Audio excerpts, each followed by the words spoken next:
আপনারা শুনছেন গল্পগ্রাম ইউটিউব চ্যানেলের ভূতনাথ ইউনিভার্স। আমাদের আজকের গল্প লাঠি সাহেব। কলমে সুপ্রিয় নাথ, গল্প পাঠে দীপ মান্না, অমিতাদিত্য, অভিরূপ সাহা। Recording Niyogi's place. শব্দগ্রহণে সাত্যকী চট্টোপাধ্যায়। ধূমপান স্বাস্থ্যের পক্ষে ক্ষতিকর। ধূমপান ক্যান্সারের কারণ। এই অডিও স্টোরি ধূমপানকে উৎসাহিত করে না বা প্রচার করে না।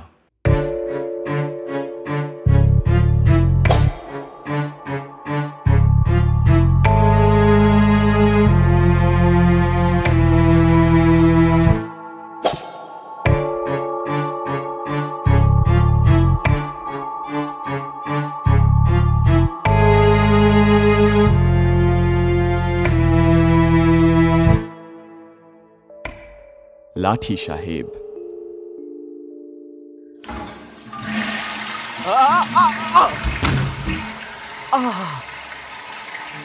হোটেলের বাথরুমে অন্যমনস্কভাবে নড়াচড়া করতে গিয়ে আছাড় খেতেই কোমরে আর হাতের অসহ্য যন্ত্রণার অনুভূতি ছাপিয়ে সঙ্গে সঙ্গেই দুজনের নাম আমার মনে বিদ্যুতের মতো ঝিলিক দিয়ে উঠল। প্রথমজন এক এবং অদ্বিতীয় ভৌতিক গল্পের লেখক ভূতনাথ বাবু। তার সাথেই আমার প্রথম ভূত উপলব্ধি। যিনি ইহলোক ত্যাগ করেছেন, কিন্তু নিজের সম্বন্ধে বলেন তিনি পরলোক গমন করেননি, শুধুমাত্র ভূতলোকে গমন করেছেন। আর দ্বিতীয়জন লাঠি সাহেব, ভালো নাম পিনাকি সেন। ভূতনাথ বাবুর কথা বলা যাক। এই সেদিন সন্ধ্যাবেলায় কলকাতার ঘরে বসে পুজো সংখ্যার লেখার ছক কষছিলাম। ঘরে রাখা ডেট ফোনটা বেজে উঠতেই বুঝলাম ভূতনাথ বাবুর ফোন, ভূতলোক থেকে। হ্যালো, রাজস্বী বাবু। নমস্কার দাদা, বলুন। হরনাথ বাবুর সাথে কথা হচ্ছিল। বাহ, তা ভালো। হ্যাঁ, সম্পাদক মশাই এখন অন্তত আমাকে আর অবিশ্বাস করেন না, ভয়ও পান না। উনিও আমার সঙ্গে কথা বলার জন্য একটা ডেট ফোন রেখেছেন। হরনাথ বাবু বললেন যে আপনি এবার নাকি 1 মাসের জন্য দীঘা যাচ্ছেন। হ্যাঁ, সমুদ্র আসলে আমাকে খুব টানে। আর একটা কথা, আমি এবার পুজো সংখ্যার জন্য একটা অলৌকিক উপন্যাস লিখছি। হরনাথ বাবু ছাপতে রাজিও হয়েছেন। বাহ বাহ, বেশ বেশ বেশ ভালো। তবে আপনাকে একটা কথা বলি। হ্যাঁ। আপনার মধ্যে আমি দোতক বা ক্লেভয়েন্টের বৈশিষ্ট্য দেখেছি। মানে আপনি আপনার চারপাশে ঘটে চলা অলৌকিক ঘটনা দেখতে পারবেন, বুঝেছেন? ঘটলে তবে তো দেখতে পাবো দাদা। আসলে নানা অলৌকিক ঘটনা আপনাদের চারপাশে ঘটে চলে, কিন্তু সবাই তা দেখতে পায় না। শুধু আপনার মতো 2-1জনই তা দেখতে পারবে। দেখুন, সাহেব কুঠিতে আপনি ভূতের কাণ্ড কারখানা প্রত্যক্ষ করলেন, অন্য কেউ তো এরকম ঘটনা দেখতে পেল না। আমি অবশ্য আমার এরকম কোনো ক্ষমতার কথা বুঝতে পারি না। নিজের ক্ষমতা সম্বন্ধে কজনেই বা সচেতন? আপনিও নন, রাজস্বী বাবু। ঠিক আছে, দেখা যাক। সেরকম কিছু দেখলে তা নিয়ে লিখবো নিশ্চয়ই। বেশ, আচ্ছা রাজস্বী, আজ তাহলে চলি। ভালো থাকবেন।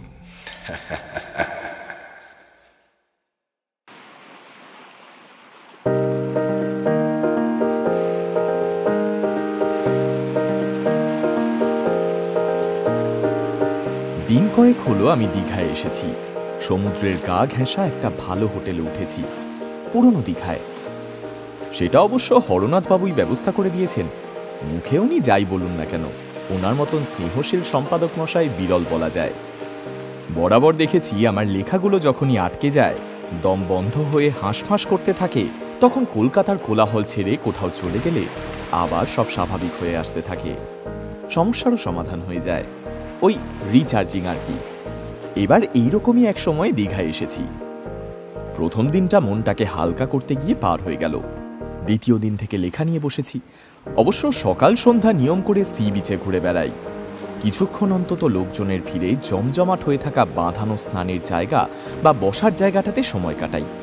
মানুষ দেখি, নানান রকমের মানুষ, কি বৈচিত্র্যময়। আসলে তারাই তো নানাভাবে চরিত্র হয়ে আমার গল্পের সাম্রাজ্যে ঢুকে পড়ে। তাহলে মানুষকে না দেখলে, না বুঝলে লেখা কি আর হয়? এবার বলি লাঠি সাহেবের কথা। তাকে প্রথম দেখি আমার দীঘাবাসের দ্বিতীয় দিন সকালে, ভালোভাবে লক্ষ্য করি তৃতীয় দিন সকালে। তার সম্বন্ধে কৌতূহল জন্মায় সেদিনই সন্ধ্যায়, আর তার উপরে পুরোপুরি বিশ্বাস জন্মালো জাস্ট এইমাত্র, মানে সপ্তম দিনের মাথায় বাথরুমে আছাড় খেয়ে। ঘটনাগুলো তাহলে খুলেই বলা যাক। দীঘাবাসের দ্বিতীয় দিন সকালবেলা সমুদ্র তীরে শান বাঁধানো ঢালু স্নানের জায়গার একেবারে উপরিভাগে দাঁড়িয়ে আছি। সামনের সমুদ্রে তখন পড়ে আসা জোয়ারে ভাটার টান। তবুও সমুদ্র মাঝে মধ্যে সবাইকে বোকা বানিয়ে ভিজিয়ে দিয়ে যাচ্ছে বহু শরীর, আর ছুঁয়ে যাচ্ছে অগণিত মন। আনন্দ আর খুশিতে একাকার হয়ে যাচ্ছে ছোট বড় সবাই। আমারও মনের চাপ ভাবটা কেটে যাচ্ছে, নিজেকে অনেক হালকা লাগছে। বুক ভরে শ্বাস নেওয়ার আনন্দই আলাদা। বেশ বুঝতে পারছিলাম পরিষ্কার মনের ক্যানভাসে গল্পের ছবিগুলো ফুটে উঠছে, জীবন্ত হয়ে উঠছে গল্পের চরিত্রগুলো। সমুদ্র দেখছিলাম ঢেউয়ের সাথে সূর্যকিরণের খেলা, আর দেখছিলাম মানুষের চোখে মুখে খুশির ঝিলিক। সবার দিকে দৃষ্টি ঘোরাফেরা করতে করতে হঠাৎই চোখ আটকে গেল এক ভদ্রলোকের চেহারায়। বয়স 50 হয়তো তার থেকেও বেশি। কাঁচা পাকা পাতলা চুল হাওয়ায় উঠছে, বেশ ফর্সা টকটকে গায়ের রং, লম্বা দোহারা চেহারা, মুখে সযত্নে লালিত ফ্রেঞ্চ কাট দাড়ি, পরনে ফুল প্যান্ট আর হাফ শার্ট। প্যান্টটা গ্যালিস দিয়ে আটকানো, মুখে লম্বা সরু চুরুট, পায়ে স্পোর্টস শু, চোখে সরু কালো ফ্রেমের চশমা, আর হাতে একটা হাতলওয়ালা সরু খুব সুন্দর লাঠি, যাকে আমরা সাধারণত ছড়ি বলে থাকি। ওনার চলাফেরা আর হাবভাবে বেশ বোঝা যায় লাঠিটা যতটা না শারীরিক প্রয়োজনে, তার চেয়ে বেশি হয়তো স্টাইলের প্রয়োজনে। সবে মিলিয়ে ব্যক্তিত্বটা চোখ টানে। আরও একটা ব্যাপার খেয়াল করলাম, যে ভদ্রলোক আমাদের মতো কিন্তু পর্যটক নন, এখানেই থাকেন। সবাই চেনে দেখলাম। আশেপাশের দোকানদার, ফেরিওয়ালা সবাই দেখলাম ওনাকে নমস্কার জানাচ্ছে। ভদ্রলোকও বাঁ হাতে চুরুট ধরে লাঠি সমেত ডান হাতটা তুলে প্রতি নমস্কার জানাচ্ছেন। তবে অনেকটাই যেন অভ্যাস বসে আর আনমনে। আসলে ওনাকে দেখে মনে হচ্ছিল উনি যেন প্রত্যেকের চেহারার মধ্যেই কিছু খুঁজছেন, গভীর মনোযোগের সঙ্গে বিভিন্ন লোকের মুখের দিকে তাকাচ্ছেন। মনে মনে হাসলাম, কত বিচিত্র মানুষ আছে পৃথিবীতে। আমি আমার মনোযোগ সরিয়ে নিলাম, হয়তোবা একটু বেশি কৌতূহলী হয়ে পড়ছিলাম। দৃষ্টি ঘুরিয়ে নিলাম সমুদ্রের দিকে। পরের দিন সকালে আবার সি বিচে হেঁটে এসে হাজির হলাম স্নানের জায়গায়। দেখলাম আগের দিনের ওই ভদ্রলোক লাঠি হাতে ঢালের ধারে দাঁড়িয়ে স্থির দৃষ্টিতে তাকিয়ে আছেন পাথরের উপরে বসা এক ভদ্রলোকের দিকে। এত গভীর ও মনোযোগী সে দৃষ্টি তা বলার নয়, ভয়ঙ্করভাবে অন্তর্ভেদী। আশেপাশের কোনো কিছুর দিকে ওর যেন কোনো খেয়াল নেই, আর যার দিকে তিনি চেয়ে আছেন সেই পাথরের উপরে বসা ভদ্রলোক বোল্ডারের উপর ঢেউয়ের আছড়ে পড়া উপভোগ করছেন। কখনো সখনো হালকা জলের ছিটেও তার গায়ে লাগছে। উনিও দু একবার অস্বস্তি ভরা দৃষ্টি নিয়ে ভদ্রলোকের দিকে তাকালেন, কিন্তু ওই রকম স্থির দৃষ্টির দিকে চোখ রাখতে না পেরে চোখ সরিয়ে নিলেন। আমিও ধীরে ধীরে ওদের কাছাকাছি এগিয়ে গেছি। কোনো অজানা শক্তি যেন আমাকে সেদিকে টেনে নিয়ে যাচ্ছে, এমন কোনো অদৃশ্য শক্তি যাকে আমি আটকাতে পারছি না। এদিকে পাথরের উপর বসা ভদ্রলোকের বোধহয় ধৈর্যচ্যুতি হয়েছে। উনি পাথরের উপর থেকে উঠে এসে লাঠি হাতে ভদ্রলোকের দিকে কড়া দৃষ্টি নিক্ষেপ করে জিজ্ঞেস করলেন, আপনি আমার দিকে ওইভাবে তাকিয়ে আছেন কেন? কিছু বলবেন আমাকে? সরাসরি চোখে চোখ রেখে ভদ্রলোক হাতের লাঠিটা তুলে অনেকটা ভবিষ্যৎ বক্তার মতো বললেন, আপনি ওইভাবে পাথরের উপর বসবেন না, বিপদে পড়বেন। I warned you. কথাগুলোর মধ্যে আত্মবিশ্বাস আর শাসন ঝরে পড়ছিল। যার উদ্দেশ্যে এই কথাগুলো বলা, তিনি এই নিদান শোনা মাত্র তেলে বেগুনে জ্বলে উঠলেন। আরে এত লোক পাথরের উপর বসে আছে আর আমাকেই শুধু ধমকাচ্ছেন কেন? আপনাকে আমি চিনিই না। আমি তো কিছুই বুঝতে পারছি না যে সবাইকে ছেড়ে আপনি হঠাৎ আমাকে জ্ঞান দিতে লাগলেন কেন? জ্ঞান দিইনি, জ্ঞান দিইনি, সাবধান করলাম শুধু। সবাই পাথরের উপর বসে থাকবে, মাথাটা কিন্তু শুধু আপনারই ফাটবে। আমার আপনাকে ওয়ার্ন করার কর্তব্য ছিল, তাই করলাম। শুনলে শুনবেন, না শুনলে ভুগবেন। চলি, আনন্দ করুন। লাঠি ঘোরাতে ঘোরাতে কথাগুলো বলে উনি চলে গেলেন। পিছনে রেখে গেলেন বিদেশি চুরুটের উগ্রগন্ধ আর একজন হতবাক এবং বিরক্ত ভদ্রলোক। আরে, ব্যাপারটা কিছু বুঝলেন? আশ্চর্য লোক, যেমন পোশাকের ছিঁড়ি তেমনি কথার ছিঁড়ি। আমাকে উদ্দেশ্য করে কথাগুলো বলা হয়েছে বুঝতে পেরে ভদ্রলোকের দিকে তাকাতেই মনে হলো যেন চেনা চেনা। একই হোটেলে আছেন, উনিও বোধহয় আমাকে খেয়াল করতে পেরেছেন। ভদ্রলোক আমার দিকে এগিয়ে এসে বলে চললেন, আরে, আমরা তো একই হোটেলের একই ফ্লোরে আছি। নমস্কার। নমস্কার। আমার নাম বিকাশ দত্ত। আপনি তো রাজশ্রী, বিখ্যাত লেখক। আপনার পরিচয় গতকাল ম্যানেজার বাবুর সঙ্গে গল্প করবার সময় পেয়ে গেছি। আচ্ছা। আপনার সঙ্গে যে এইভাবে আলাপ হয়ে যাবে সত্যি ভাবিনি। আমারও আপনার সঙ্গে আলাপ হয়ে খুব ভালো লাগলো বিকাশবাবু। বুঝতে পারছি ওই ভদ্রলোকের গায়ে পড়ে জ্ঞান দেওয়ার চেষ্টাতে আপনি বিরক্ত। কি জানি মাথার গোলমাল আছে কিনা। তবে এখানকার আশেপাশের লোকেরা দেখলাম ওনাকে বেশ সমীহ করে। চলুন হোটেলে ফিরে বরং হোটেলের ম্যানেজার সমীর বাবুর কাছে ভদ্রলোক সম্বন্ধে খোঁজ খবর নিই।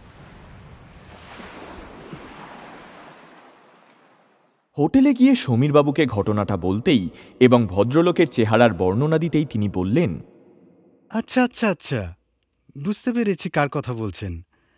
ওই ভদ্রলোক এই এলাকায় লাঠি সাহেব বলে পরিচিত। লাঠি সাহেব? ভালো নামটা এই মুহূর্তে ঠিক মনে করতে পারছি না। আচ্ছা, খবর নিয়ে জানাবো, কেমন? তা লাঠি সাহেব থাকেন সমুদ্র তট থেকে বেশ কিছুটা দূরে। বেশি দিন নয়, মাত্র বছর 5 হলো এখানে এসেছেন। সম্ভবত চিংড়ির ব্যবসা করেন। খুব সাকসেসফুল বিজনেসম্যান। তাই ওনার এখানে অনেক কন্ট্যাক্টস, আর লোকজনেরাও তাকে খুব সম্মান করেন। দীঘার একজন পরিচিত মানুষও বলতে পারেন। তা উনি কি এরকম গায়ে পড়ে সবাইকে জ্ঞান দেন, নাকি মাথার দোষ আছে? না, আসলে লোকমুখে শোনা যায় যে অনেক সময় লাঠি সাহেব নাকি লোকের মুখ দেখে ভবিষ্যৎ বলতে পারেন। যদিও সেটা প্রমাণিত তা বলা যায় না। বহু লোক আবার ওনাকে ছিটগ্রস্তও বলেন। তবে আমার মনে হয় এই ব্যাপারটাকে এত গুরুত্ব দেওয়ার কিছু নেই। ম্যানেজার সমীর বাবু দেখলাম লাঠি সাহেব বা সকালের ঘটনা কোনোটাকেই বেশি গুরুত্ব দিলেন না। বিকাশবাবু যে দেননি তা বলাই বাহুল্য। আমি মুখে কিছু প্রকাশ না করলেও লাঠি সাহেবের উপর যে নজর রাখব তা স্থির করলাম। ভূতনাথবাবুর কথা আমি বিশ্বাস করি। উনি মানুষ নন, ভূত। আর ভূত কখনো মিথ্যা কথা বলে না। আমার মন বলছে কোনো এক অলৌকিক ঘটনার সাক্ষী হতে যাচ্ছি আমি। আর ইতিমধ্যেই সে ঘটনার মায়াবী বৃত্তের মধ্যে আমার অজান্তেই আমি ঢুকে পড়েছি। সেদিন সন্ধ্যায় আমি আর বেরোইনি, টানা লিখে চলেছি। সমীরবাবু ব্যক্তিগতভাবে আমার সুবিধার দিকে নজর রাখেন। 1-1.5 ঘন্টা অন্তর চা পাঠিয়ে দেন। বেশ বুঝতে পারি এসব হরনাথবাবুর নির্দেশের ফল। কাজের ফাঁকে কখনো সখনো নিজে এসে খোঁজ নেন। 5-7 মিনিট কথা বলে আবার চলে যান। তাই বারবার দরজা খুলতে উঠতে হবে বলে রুমের দরজা না লাগিয়ে শুধু ভেজিয়ে রাখি। সেদিন সন্ধে 8টা নাগাদ ঘরের দরজা খোলার শব্দে তাকিয়ে দেখলাম সমীরবাবু দাঁড়িয়ে আছেন। তাতে আমার অবশ্য অবাক হওয়ার কিছুই ছিল না। ভেবেই নিয়েছিলাম নিহাতি রুটিন আগমন। কিন্তু তাঁকে দরজায় দাঁড়িয়ে থাকতে দেখে আমি ডাকি, আসুন। কি হলো, ওখানে দাঁড়িয়ে কেন? সমীরবাবু ভিতরে আসলেন না, ওখান থেকেই আমাকে ডাকলেন। আপনি একবার বিকাশবাবুর রুমে আসবেন? কেন, কি হয়েছে বলুন তো? আমি সাত তাড়াতাড়ি চেয়ার ছেড়ে উঠি। আমার মাথা ততক্ষণে নানা আশঙ্কায় ভর্তি হয়ে গেছে। দেখুন, বিকাশবাবু আজও সন্ধ্যায় সি বিচে গিয়েছিলেন। সেখানে অন্যদের মতো উনিও পাথরের উপর বসেছিলেন। আচমকাই একটা খুব বড় ঢেউ এসে আছড়ে পড়ে ওর উপরে। তারপর? অনেকখানি ছিটকে গিয়ে পড়েন। অন্য পাথরে মাথায় ধাক্কা লেগে ভালো রকম আঘাত পেয়েছেন। প্রচুর রক্তপাত হয়েছে। সে কি? হ্যাঁ, অজ্ঞান হয়ে গিয়েছিলেন। তবে এখন জ্ঞান ফিরেছে। ওর স্ত্রী তো খুবই ভেঙে পড়েছেন। আমি হতবাক হয়ে যাই। ঘটনাটা শুনে প্রথমেই যার মুখ আমার সামনে ভেসে উঠল তিনি হলেন লাঠি সাহেব। নিজের মনের কথা গোপন রেখে রুমের দরজা বন্ধ করতে করতে বলি, ডাক্তার এখন কোথায় পাওয়া যাবে? সেসব ব্যবস্থা আমি করে ফেলেছি। এতক্ষণে হয়তো ডক্টর সেনও চলে এসেছেন। বিকাশবাবুর রুমে ঢুকে দেখি ভদ্রলোক আচ্ছন্ন হয়ে আছেন আঘাতের জেরে বা ঘটনার আকস্মিকতায়। ডাক্তারবাবু ক্ষতস্থান পরিচর্যায় ব্যস্ত। বিকাশবাবুর স্ত্রী কেঁদে চলেছেন। সত্যি, বেড়াতে এসে এরকম উটকো বিপদে পড়লে মানুষ তো ভেঙে পড়বেই। ডাক্তারবাবু ক্ষতস্থান ব্যান্ডেজ করে একটা ইঞ্জেকশন দিলেন, তারপর কিছু ওষুধ লিখে দিয়ে চলে গেলেন। বলে গেলেন আঘাত গুরুতর হলেও চিন্তার কিছু নেই, তবে কমপক্ষে 4 দিন বিকাশবাবুকে সম্পূর্ণ বিশ্রাম নিতে হবে। বিকাশবাবুর স্ত্রীকে সব রকমের সহযোগিতার আশ্বাস দিয়ে আমি আর সমীরবাবু করিডোরে এসে দাঁড়ালাম। আচ্ছা, লাঠি সাহেব কোথায় থাকেন বলতে পারেন? বুঝেছি, লাঠি সাহেবের ভবিষ্যৎবাণী আপনাকে ভাবিয়েছে। স্বাভাবিক। তা বেশ কিছুটা ভাবিয়েছে বলতে পারেন। দেখুন, সি বিচে পাথরের উপরে বসতে আমরা সবাইকেই সবসময় বারণ করি। ওটা বিপজ্জনক, বিশেষত জোয়ারের সময়। এটা বলার জন্য হাত গোনার কোনো দরকার পড়ে না। সে যাই হোক, লাঠি সাহেবের সঙ্গে আমার আলাপ করার ইচ্ছা আছে। মানুষটা কিন্তু ইন্টারেস্টিং। ঠিক আছে, আপনি যখন নেহাতি যেতে চাইছেন ওনার বাড়ি, তখন যান। কাল আপনি যখন লাঠি সাহেবের বাড়ি যেতে চাইবেন, তখন আমি একজন লোক আপনার সাথে দিয়ে দেব। সে পথ চিনিয়ে নিয়ে যাবে। বেশ। আজ দীঘাতে আমার 5ম দিন।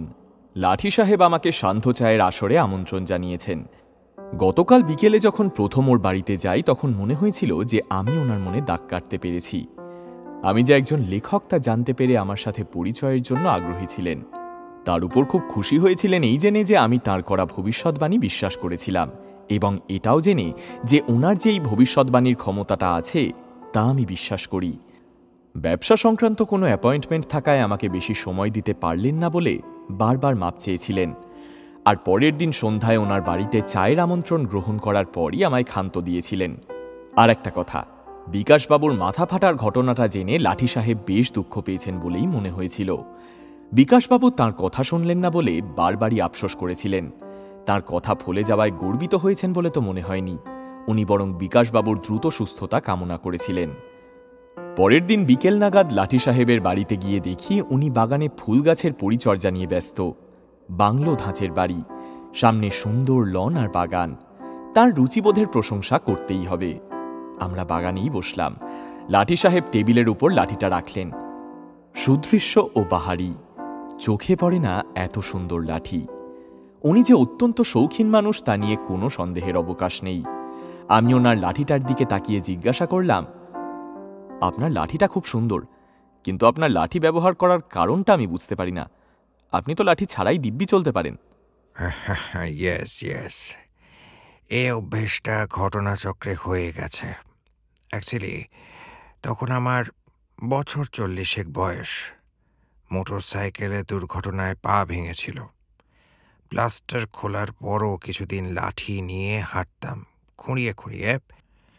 দেন হোয়াট হ্যাপেন্ড ইজ, একসময় একদম ভালো হয়ে গেলাম, কিন্তু ততদিনে লাঠি আমার সঙ্গী হয়ে গেছে, আর ছাড়তে পারিনি।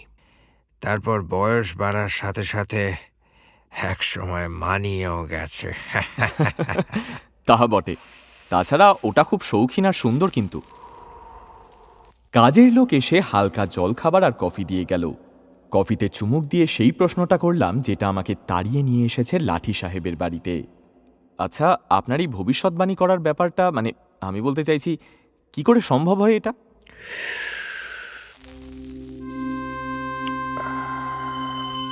না, জ্যোতিষ চর্চার আমি কিছুই জানি না। বাট দ্য থিং ইজ, কোনো কোনো ক্ষেত্রে কোনো মানুষের মুখের দিকে তাকালে তার আসু বিপদ আমি দেখতে পাই। টু বি অনেস্ট, আমি এটা হওয়াতে পারি না। যখন হওয়ার তখন হয়ে যায়। বিপদ দেখতে পান মানে? সে এক অদ্ভুত অনুভূতি রাজর্ষি বাবু। এই সেদিন যেমন বিকাশবাবুর মুখের দিকে তাকাতেই দেখলাম উনি ওয়েভের ধাক্কায় পাথর থেকে পড়ে যাচ্ছেন। কিছুতেই মন থেকে ব্যাপারটা তাড়াতে পারি না। সে যে কি কষ্ট আপনাকে কি করে বোঝাবো। যার বিপদ দেখতে পাচ্ছি তাকে না বলে থাকতেও পারি না। It's very difficult, you no.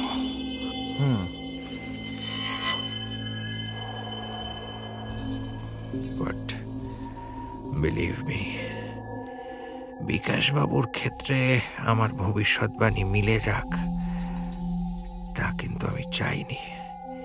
সেই জন্যই ওকে ওয়ার্ন অব্দি করেছিলাম, কিন্তু কিন্তু কি আর করা যাবে। এনিওয়ে, আচ্ছা, ছোটবেলা থেকেই কি আপনি এই অলৌকিক ক্ষমতার অধিকারী? No no no no no, এই ব্যাপারটা আমি প্রথম টের পাই কলকাতাতে, আমার চাকরি জীবনের 2 বছরের মাথায়। অফিস থেকে আমার এক কলিগের সঙ্গে বের হওয়ার সময় তার দিকে তাকিয়ে হঠাৎ যেন মনে হলো সে বাস থেকে পড়ে জখম হচ্ছে। শরীর মন জুড়ে সে যে কি কষ্ট তা বলার নয়। না পারছি বন্ধুকে বলতে, না পারছি নিজের মধ্যে ব্যাপারটাকে চেপে রাখতে। সারা রাত ঘুমোতে পারলাম না। চোখ বন্ধ করলেই ভেসে উঠছে ওই এক পেইনফুল দৃশ্য। ভোরবেলায় খবর পেলাম চলন্ত বাসে ওঠার সময় পা স্লিপ করে সে পড়ে গিয়ে তার পা ভেঙেছে, হ্যান্ড মাথায় চোট লেগেছে। তারপর থেকেই কি নিয়মিত হয়ে গেছে এই ঘটনা? Not really. কখনোই নিয়মিত নয় এই ঘটনা। নিয়মিত হলে হয়তো এতদিনে I would have gone mad. আচ্ছা, এরকম কখনো ঘটেছে যে আপনি যা দেখলেন তা নাও ঘটতে পারে বা বাস্তবে ঘটেনি? No. আমি এ যাবৎ যা দেখেছি তাই ঘটেছে। অবশ্য সময়ে সাবধান হলে হয়তো এড়ানো যেতে পারতো সে বিপদ। মানে এরকম কখনো হয়েছে? আমার কৌতূহলের মাত্রা বাড়তে থাকে। লাঠি সাহেব ঘাড় নাড়লেন। ইয়েস, হয়েছে। একবার দেখেছিলাম আমার কাজের লোক রাজুকে তার থাকার ঘরেই সাপ কামড়াচ্ছে। রাজুকে বললাম, সে সরল মানুষ, সে আমায় ট্রাস্ট করলো। দুজনে মিলে তার ঘর ভালোভাবে খুঁজতেই বেরিয়ে পড়লো একটা সাপ। বেডের তলায় ছিল। সেটাকে ঘর থেকে সাবধানে বার করা হলো। আমার চোখের সামনে থেকে রাজুর বিপদের ছবিটাও সরে গেল। বুঝলাম ও ডেঞ্জারটা কেটে গেছে। লাঠি সাহেব থেমে আকাশের দিকে চোখ রাখলেন, মুখে তার যন্ত্রণার ছাপ। একটা হতাশা নিয়ে তিনি বললেন, দুঃখের কথা কি জানেন, আমার কাজের লোক আমার উপর বিশ্বাস করে বেঁচে গেল, কিন্তু আমার নিজের ওয়াইফ আমার কথা শুনল না। তাকে রক্ষা করতেও পারলাম না। সে কি? ইয়েস, আমার বিয়ের মাত্র বছর খানেক হয়েছে। একদিন সন্ধ্যায় অফিস থেকে ফিরে এসে দেখি আমার স্ত্রী কোথাও যাওয়ার জন্য রেডি হচ্ছে। তার দিকে তাকাতেই আমার বুকটা ধড়াস করে উঠল। ক্লিয়ারলি দেখলাম ওর গাড়ির ভয়ঙ্কর অ্যাক্সিডেন্ট ঘটেছে। আমি ওকে বেরোতে বারণ করলাম। I tried to stop her, but সে তো নাছোড়বান্দা। তাছাড়া আমার কথা বিশ্বাস না করে সে উড়িয়ে দিল। আমি বিনতি করলাম, সে শোনার পাত্রী নয়। সে রীতিমতো ঝগড়া করে সে গাড়ি নিয়ে বেরিয়ে গেল। তারপর? আর কি, ওই গাড়িটা একটা ট্রাকের সঙ্গে মুখোমুখি ধাক্কা মারে। সে নিজেই চালাচ্ছিল গাড়িটা।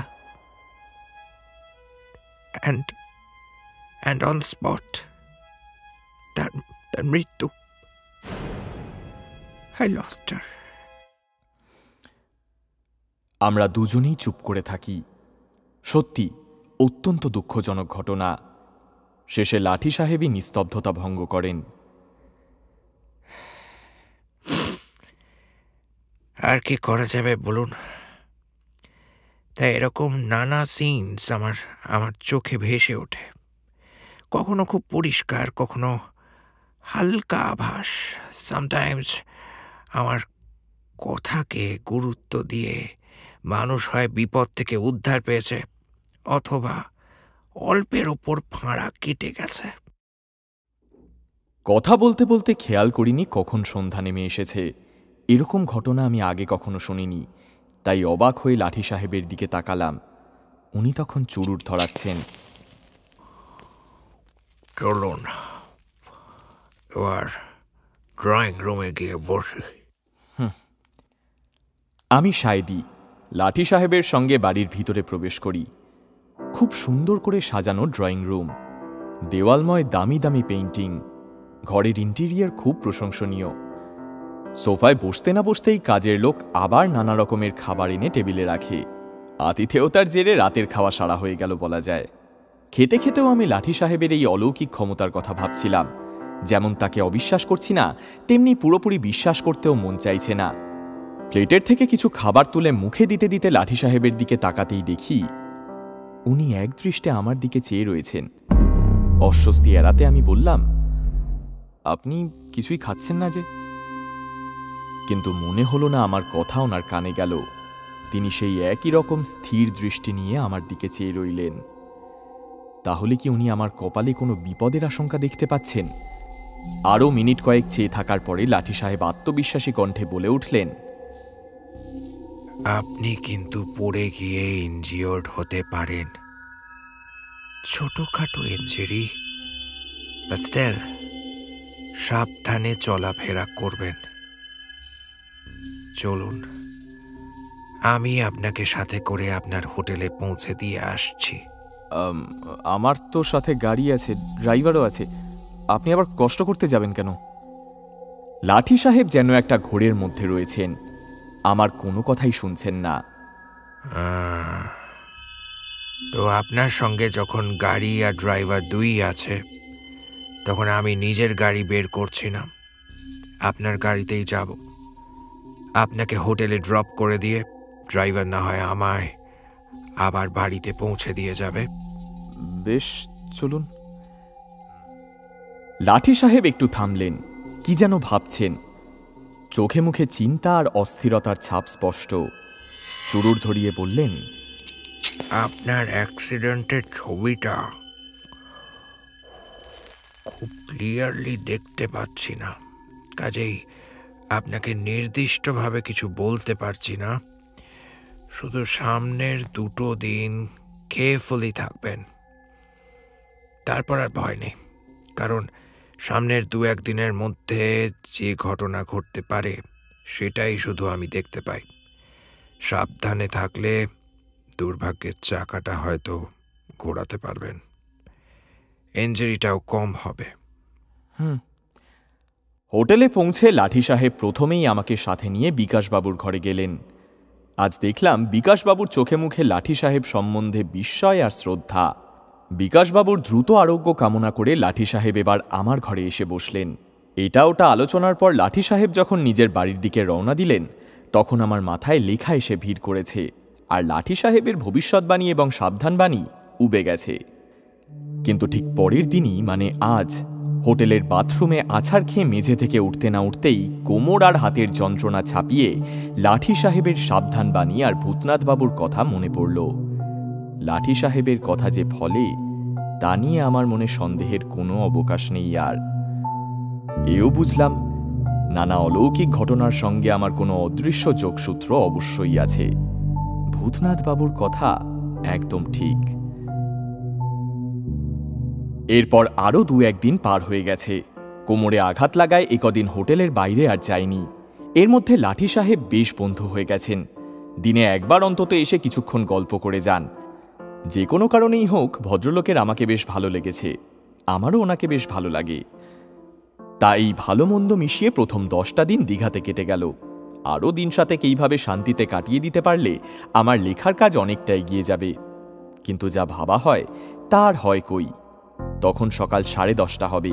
ব্রেকফাস্ট করে জোর কদমে লিখছি।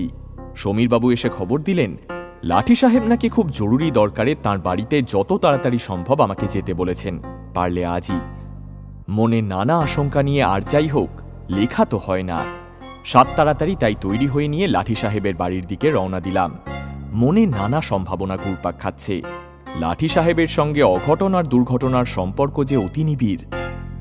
লাঠি সাহেবের বাড়ি ঢুকতে গিয়ে একটা অস্বাভাবিক ব্যাপার লক্ষ্য করলাম। বাগানের বড় গেটটা দিনের বেলাতেই তালাবন্ধ।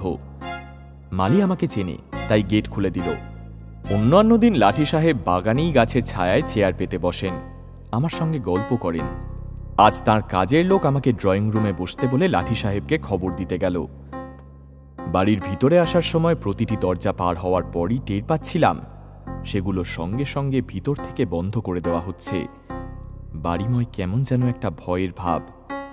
বাড়িটার খোলামেলা আবহাওয়াটা একদমই উধাও। অন্যান্য দিনের মতো আমি ড্রয়িং রুমে বসলাম। একটু পরে লাঠি সাহেব দোতলা থেকে নেমে এলেন। ওনার দিকে চেয়ে দেখলাম তাঁর সেই চনমনে ভাবটা উধাও। চোখে মুখে আতঙ্কের ছাপ, এলোমেলো চুল। ক্ষীণ কণ্ঠে আমাকে স্বাগত জানিয়ে আমার পাশের চেয়ারটায় বসলেন। কি ব্যাপার, আপনার কি শরীর খারাপ? আপনাকে এরকম দেখাচ্ছে কেন? না, শরীর ঠিক আছে, তবে আমার সামনে ভয়ঙ্কর বিপদ। মানে? বিপদ? কি বিপদ? সে ভীষণ ব্যাপার। I might die. আমি মারাও যেতে পারি। সে কি? আমাকে সব খুলে বলুন, এত হতাশ হয়ে পড়বেন না। আপনিই তো বলেন চেষ্টা করলে দুর্ভাগ্যের চাকা ঘোরানো সম্ভব। কাজের লোক কফি দিতে এলো। লাঠি সাহেব চুপ করে থাকলেন আর তার ড্রয়িং রুম ছেড়ে চলে যাওয়া সম্বন্ধে নিশ্চিত হয়ে তারপর শুরু করলেন। আজ ভোরে দাঁত ব্রাশ করে চোখ মুখ ধুয়ে আয়নাতে নিজের চেহারার দিকে তাকাতেই চমকে উঠলাম। চোখের সামনে ভেসে উঠল এক ভয়ঙ্কর দৃশ্য। আমার এক পুরনো বন্ধু আমাকে গুলি করছে। ভাবুন তো কি পেইনফুল মানসিক যন্ত্রণা। প্রথমে ভয়ে চোখ বুজে দাঁড়িয়েছিলাম। তারপর কতবার যে আয়নায় নিজেকে দেখেছি তা বলার নয়। দেখছি আর ভেঙে পড়ছি। শেষে আয়নাতে নিজের মুখ দেখার ভয় চুল অব্দি আঁচড়ায়নি। আপনি কি তাকে চিনতে পেরেছেন? প্রথম দিকটায় ঠিক চিনে উঠতে পারছিলাম না, চেনা লাগছিল। পরে বারে দেখে চিনে ফেলেছি। আর সেই জন্যই তো আপনাকে ডাকা। আমি যদি খুন হই, তবে খুনিকে যাতে আপনি ধরে ফেলার ব্যবস্থা করতে পারেন, তাই আপনাকে তার নামটা আমি জানিয়ে দিতে চাই। সে হচ্ছে আমার এক সময়ের বন্ধু। নামটা কি? নামটা that's the problem. নামটা পেটে আসছে কিন্তু মুখে আসছে না। আচ্ছা ঠিক আছে, কিন্তু সে আপনাকে হঠাৎ খুন করতে যাবে কেন?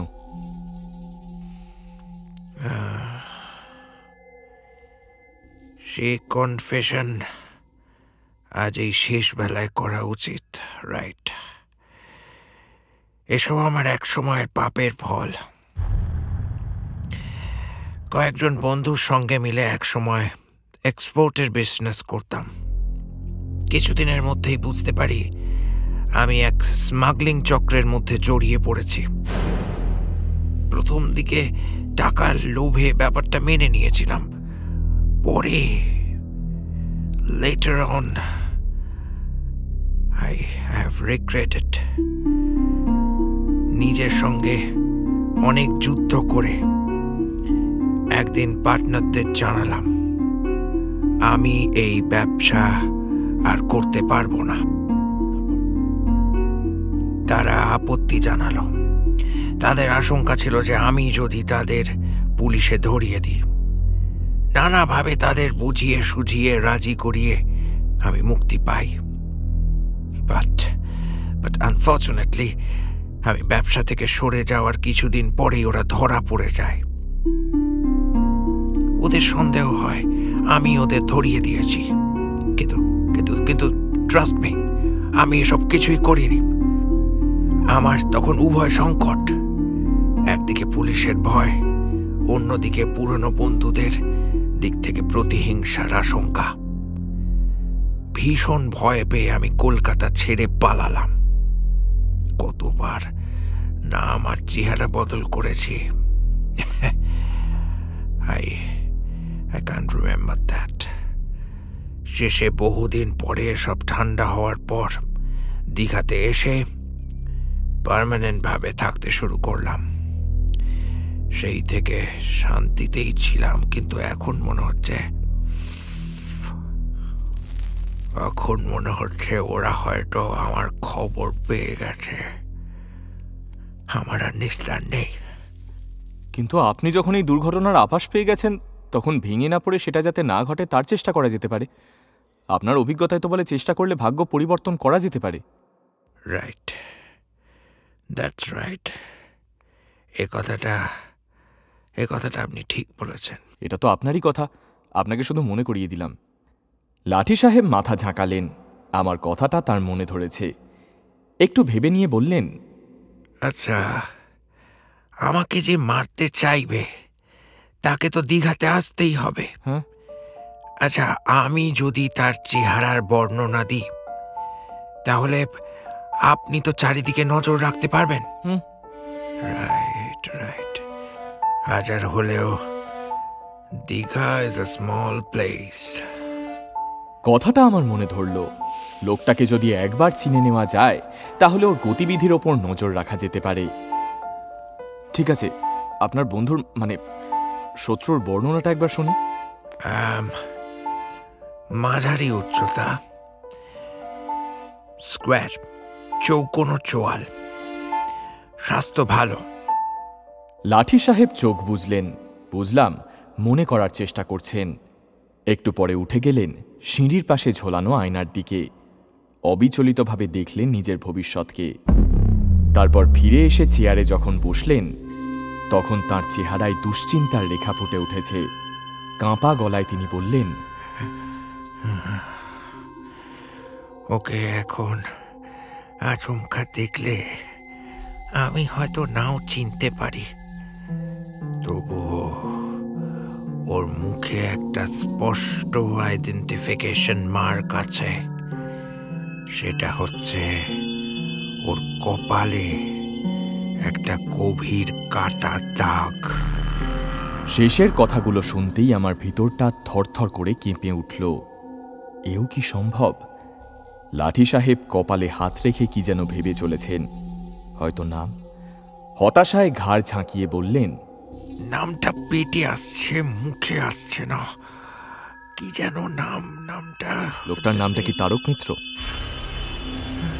লাঠি সাহেবের মুখটা বিস্ময়ে হাঁ হয়ে গেল। বুঝলাম নামটা ঠিকই বলেছি।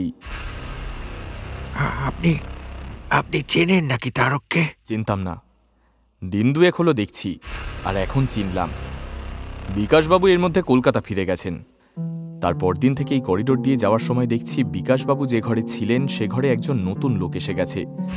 তো এই নতুন আসা ভদ্রলোককে ৩-৪ বার দেখেছি। চোখে হালকা বাদামি কাঁচের চশমায় একটা কেমন যেন গোপনীয়তার আভাস। মাঝারি উচ্চতা, মোটা গোঁফ, ব্যাকব্রাশ করা কোঁকড়া চুল, কপালে একটা কাটা দাগ যেমনটা আপনি বললেন। Right right right. শক্ত চোয়াল, স্বাস্থ্যবান, বয়স মনে হয় 50-এর আশেপাশে। সমীরবাবুর কাছে জেনেছি ভদ্রলোকের নাম তারক মিত্র।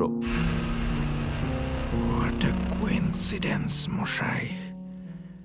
আশ্চর্য, ভাবাই যায় না। লাঠি সাহেব বিস্ময়ে মাথা ঝাঁকাচ্ছেন। আর আমি তখন বিশ্বাস করতে শুরু করেছি যে এরকম অদ্ভুত যোগাযোগই আমার ভবিতব্য। আমার অজান্তেই আমি এই ভয়ঙ্কর ঘটনার মধ্যে জড়িয়ে গেছি। জানি না কোথায় এর শেষ, কিভাবে এর শেষ। আমি বলে চললাম, দিন দুয়েক হলো লোকটা এসেছে। সমীরবাবু বলছিলেন লোকটার গতিবিধি ভালো ঠেকছে না, ট্যুরিস্ট বলেও তো মনে হয় না। আপনার সাথে আলাপ হয়েছে? না, লোকটা একদম মিশুকে নন। চোখে চোখ পড়লে চোখ সরিয়ে নেন। কারোর সাথে আলাপ করার কোনো ইচ্ছা তার নেই, আর আমিও যে একবারই আলাপ করব তার সুযোগও দেননি। তবে বেশ কয়েকবার মুখোমুখি হয়েছি, যেমন মর্নিং ওয়াকের সময় করিডোরে, আর কাল রাত্রে সমীরবাবুর সঙ্গে রিসেপশনে বসে গল্প করার সময় দেখলাম লোকটা হোটেলে ঢুকছে। সমীরবাবুর কাছে জানলাম ডিনার করে সে আবার বেরিয়ে যাবে ঘুরতে। লোকটা নাকি বেশ রাত্রি অবধি সি বিচে ঘুরে বেড়ায়। ও তাই নাকি? লাঠি সাহেব দেখলাম কিছু ভাবতে ভাবতে অন্যমনস্ক হয়ে পড়ছেন। অস্বাভাবিক নয় সেটা। খাদের কিনারে দাঁড়িয়ে আছেন উনি, দেখে বোঝাই যাচ্ছে যে একদম ভেঙে পড়েছেন। যে সুন্দর লাঠিটাকে এ যাবৎ তাঁর শৌখিনতা বলে মনে হতো, সেটাকে আজ তার অবলম্বন বলে মনে হচ্ছিল। লাঠিটাকে যেন তিনি আঁকড়ে ধরেছেন। একদিনেই যেন বয়স হুট করে বেড়ে গেছে। এখনকার মতো ঠিক হলো যে লাঠি সাহেব ঘরের বাইরে বেরোবেন না, আর বাড়িতেও কাউকে ঢুকতে দেওয়া হবে না। সাবধানে থেকেই এই দুর্ভাগ্যের চাকা ঘোরাতে হবে। লাঠি সাহেব দেখলাম পুলিশে খবর দিতে রাজি হলেন না, কারণ তাতে ওনার বিপদও হতে পারে। আমিও তারক মিত্রের ওপর নজর রাখব। লাঠি সাহেবের কাছ থেকে বিদায় নিয়ে যখন বাইরে এলাম, তখন মনটা দুশ্চিন্তায় ভরা। বারবার বলে এসেছি উনি যেন বাড়ির বাইরে না বের হন। গাড়িতে বসে অন্যমনস্ক হয়ে বাইরে তাকাতেই রক্তহীন হয়ে গেল। মনে হলো রাস্তায় যেন তারক মিত্রকে দেখলাম। ভালো করে তাকিয়ে দেখলাম, ঠিকই দেখেছি। অর্থাৎ সে লাঠি সাহেবের বাড়ির আশেপাশেই ঘোরাঘুরি করছে। ব্যাপারটা বেশ চিন্তার। সেদিন সন্ধ্যায় আর লেখাতে মন বসল না। রিসেপশনে বসে রাত্রি 11:30 অবধি সমীরবাবুর সাথে গল্প করার ছলে তারক মিত্র কখন হোটেলে ফেরে সেটা লক্ষ্য রাখার চেষ্টা করছিলাম। কিন্তু হতাশ হয়ে উপরে এলাম নিজের ঘরে। কিন্তু ঘুম কিছুতেই আসছিল না। কান পেতে করিডোরে তারক মিত্রর পায়ের শব্দ বা তার ঘরের দরজা খোলার শব্দ শোনার চেষ্টা করছিলাম। আশ্চর্য, এত রাত্রেও লোকটা হোটেলে ফেরেনি। এমন সময় হঠাৎই করিডোরে পায়ের শব্দটা এগিয়ে আসতে আসতে আমার দরজায় এসে থেমে গেল। দরজায় বেল বাজতেই আমি প্রশ্ন করলাম, কে? দরজা খুলুন তাড়াতাড়ি। দরজাটা খুলতেই সমীরবাবু ভিতরে ঢুকে এলেন। চোখ মুখ ফ্যাকাশে, দরদর করে ঘামছেন। কি ব্যাপার সমীরবাবু? একটা খুব খারাপ খবর আছে। কথাটা শুনতেই আমার লাঠি সাহেবের কথা ভেবে মনটা আশঙ্কায় ভরে গেল। কি হয়েছে বলুন তো? তারকবাবু খুন হয়েছেন। তারকবাবু? সি বিচের একটা নির্জন জায়গায় ওর ডেড বডি পাওয়া গেছে। আমি নিজের কানকে বিশ্বাস করতে পারছিলাম না। সমীরবাবু দেখলাম সোফায় গা এলিয়ে বসেছেন। আমি নিজে একটা সিগারেট ধরিয়ে ওনার দিকেও একটা এগিয়ে দিলাম। ধোঁয়া ছেড়ে সমীরবাবু বললেন, একটা ধারালো কিছু পিঠে বিধিয়ে তাকে খুন করা হয়েছে, বুঝেছেন? কি বিচ্ছিরি ব্যাপার বলুন তো। এতদিন এখানে আছি, এ ধরনের ঘটনা সামনে কখনো পড়িনি। সমীরবাবু সোফা ছেড়ে উঠে পড়লেন। আপনি শুয়ে পড়ুন। আপনাকে শুধু শুধু বিরক্ত করলাম। আদপে নিজের টেনশন কাটাতে আপনার কাছে এসেছিলাম। এখন একটু হালকা লাগছে। এখন আমার অনেক কাজ বাকি, বুঝেছেন? পুলিশ হয়তো এখনই এসে যাবে। আমি সমীরবাবুকে এগিয়ে দিতে দিতে বাইরে এসে দরজায় তালা দিতেই সমীরবাবু বললেন, আপনি আবার এত রাত্রে কোথায় যাচ্ছেন? প্লিজ প্লিজ বাইরে যাবেন না। দেখছেন তো দিনকালের কি অবস্থা। লাঠি সাহেবকে সকালে খুব অসুস্থ দেখেছিলাম। এখন এখন একবার খবর নিয়ে আসি, দেখি কেমন আছেন। তা বলে এত রাত্রে? এখন তো প্রায় 12:30 বাজে। ঠিক আছে, আমার সঙ্গে তো আমার ড্রাইভার আছে, আমি যাব আর আসব। লাঠি সাহেবের ড্রয়িং রুমে যখন ঢুকলাম তখন রাত্রি প্রায় 1টা। লাঠি সাহেবকে তারক মিত্রর খবরটা জানানো খুব জরুরি। কাজের লোক দরজা খুলে দিল। ড্রয়িং রুমের সোফায় বসতে না বসতেই দেখলাম উপর থেকে লাঠি সাহেব স্লিপিং গাউন পরে লাঠি হাতে নেমে আসছেন। লাঠি যেন আবার তাঁর শৌখিনতা। তবে কি লাঠি সাহেব জানেন তারক মিত্র মারা গেছে? আমি জানি আপনি আমার জন্য চিন্তা করেন, তাই এত রাত্রেও ছুটে এসেছেন। কিন্তু কি জানেন, আমি বোধহয় এ যাত্রা বেঁচে গেলাম।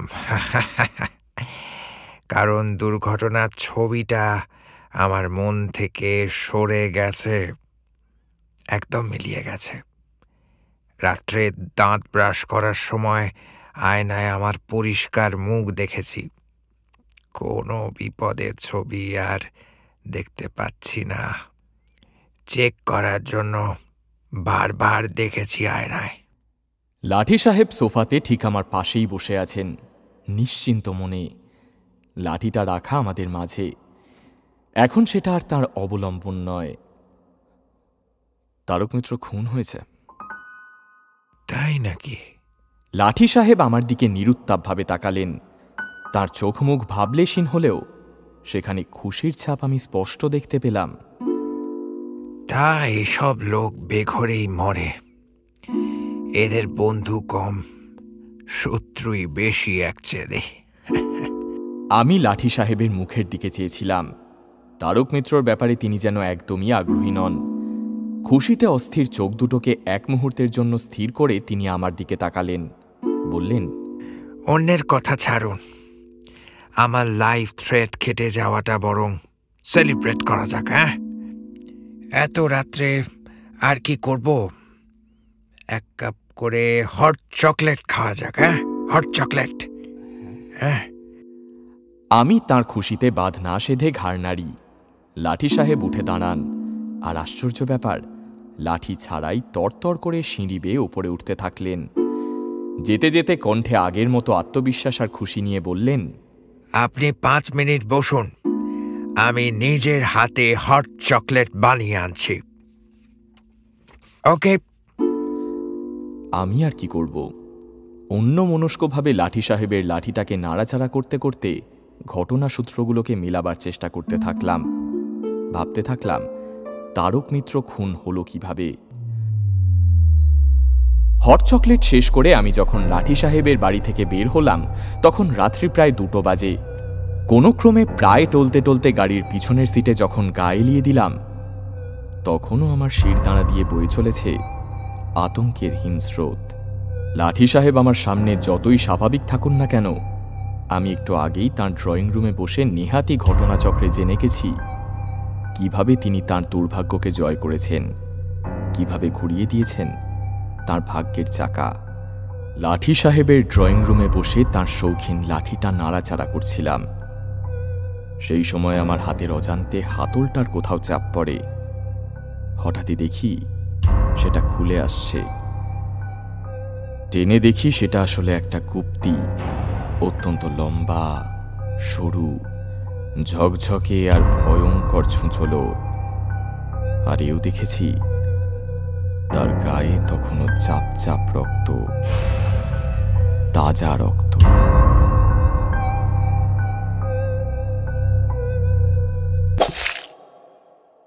আজকের গল্প কেমন লাগলো জানাতে কিন্তু একদম ভুলবেন না। আর ভালো লাগলে ভাগ করে নিন সবার সাথে।